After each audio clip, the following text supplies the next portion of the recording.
ভারতীয় cricket board Kolkata night রাইডার্সকে স্পষ্ট করে জানিয়েছে মুস্তাফিজকে নেওয়া যাবে না, মুস্তাফিজকে বাদ দিতে হবে, প্রয়োজনে মুস্তাফিজের রিপ্লেসমেন্ট তারা অ্যালাউ করবে। মুস্তাফিজের আইপিএল খেলা হচ্ছে না, কি কারণে আপনারা জানেন। তার আগে একটা প্রশ্ন, মূল আলোচনাতে যাবার আগে, ক্রিকেট ভদ্রলোকের খেলা। সত্যিকার অর্থে ক্রিকেট কি এখন আর ভদ্রলোকের খেলা আছে, নাকি এক শ্রেণীর বেনিয়া কিংবা ব্যবসায়ীদের হাতের পুতুল হয়ে গেছে? একই সঙ্গে ক্রিকেট হয়ে গেছে বিভিন্ন ধরনের আন্তর্জাতিক রাজনৈতিক ক্ষেত্রের নিজেদের প্রভাব দেখানোর এবং একই সঙ্গে রাজনৈতিক নোংরামির একটা প্ল্যাটফর্ম। অন্তত মুস্তাফিজকে আইপিএল থেকে সরানোর কিংবা কলকাতা নাইট রাইডার্সকে মুস্তাফিজের সঙ্গে টাই আপটা ছিন্ন করার যে নির্দেশনা ভারতীয় ক্রিকেট বোর্ড কলকাতা নাইট রাইডার্সকে দিয়েছে, সেটা থেকে আমার অন্তত তাই মনে হয়। ছি ছি, জাস্ট লজ্জা। মুস্তাফিজ বাংলাদেশের ক্রিকেটার, আমরা সবাই জানি যে 5ই অগাস্টের পর বাংলাদেশ ভারত দুই দেশের সম্পর্ক বেশ শীতল হয়েছে। সেটা রাজনৈতিক দিক, বিভিন্ন দল গোষ্ঠী সরকার মতামত এগুলো থাকবে, আছে, ঠিক আছে, সেটা একটা দিক।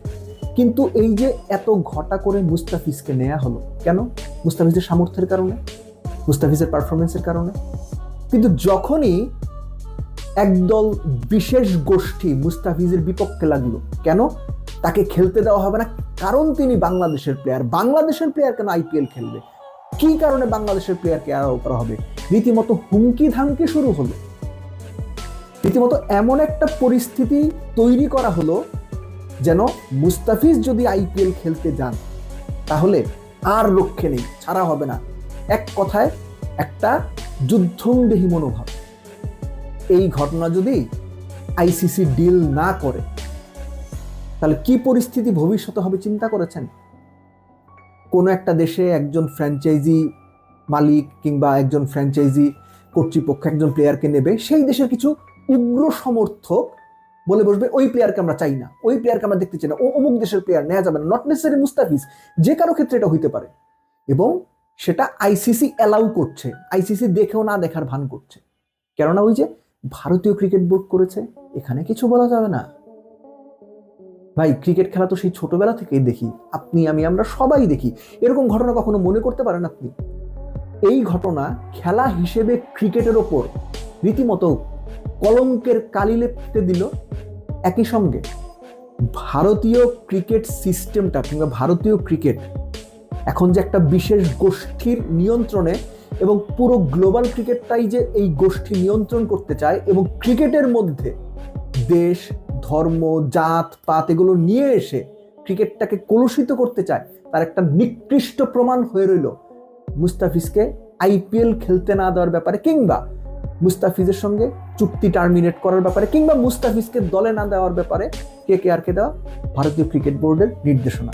বিশ্বাস করেন, অনেক বছর পরেও এই নিকৃষ্ট ঘটনা উদাহরণ হয়ে থাকবে যে এরকম ঘটনা ঘটেছিল। I am feeling sorry for Mustafiz. ঠিক আছে, তাকে যদি অ্যালাউ না করা হয় তিনি খেলবেন না, কিন্তু এই জবাবগুলো যেন যে কোনো সময় যখন খেলা হবে, আন্তর্জাতিক ম্যাচ হবে, সেটা যেন আমাদের ক্রিকেটাররা দিতে পাবে।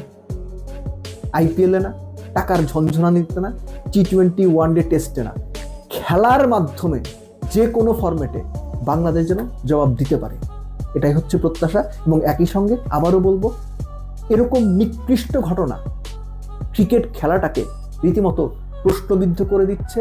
এবং সবচেয়ে বড় কথা হচ্ছে, ক্রিকেট খেলাটা কারা নিয়ন্ত্রণ করছে?